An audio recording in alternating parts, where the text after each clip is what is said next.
Pagruso kan mga mabisita sa mga pampubliko asin pribadong Campo Santo sa rehiyon, nanotaran ngunya na todo sa Los Santos. Kapulisan naka full alert status. Ang pinakahuring kaganapan sa mga Campo Santo sa iba pang parte kan rehiyon, aramunta sa pagtutok live ni Chris Novelo. Chris?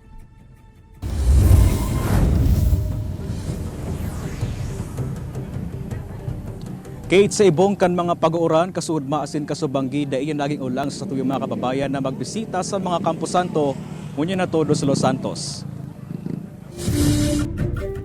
Paghali sa pagjogging asin pag-ehersisyo, diretso tulo sa Naga City Public Cemetery sa Barangay Concepcion Pequeña ang pamilya ni Christian.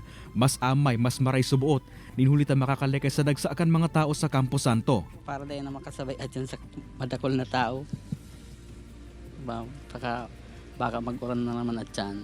Mahigot man ang piglatag na seguridad kan mga otoridad kung saan ang mga malog na igang tarang patarom ang tulos na pigkukumpiskar.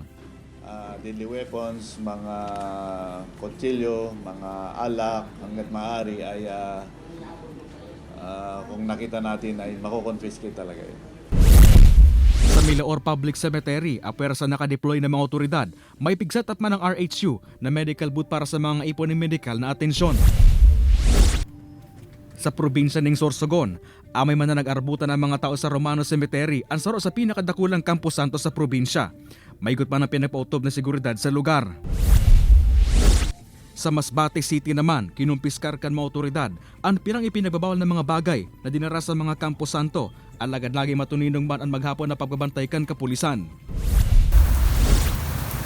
Mantang sa probinsya ng Camarines Norte, daw makusog ang pag-ura na namatian sa lugar na ininagin ulang parte magbisita ang mga pamilya sa puntod kan sila mga padangat sa buhay ngunya na aldaw.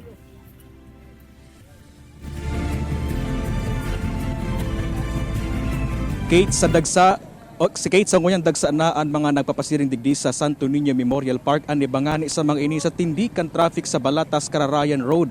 Naglakaw na sana palog sa mismo kan Campo Santo. Mientras tanto, Kate, nakagawi ang tabaga na kapag undas mag-overnight sa mga Campo Santo na susog sa Naga City Police Office kunya na may nagdadanay na curfew hours, i-consider subot ninda ang mga minor de edad na libre sa curfew hours ngunya na undas. Kate? Alright, Jos Mabalos, Chris.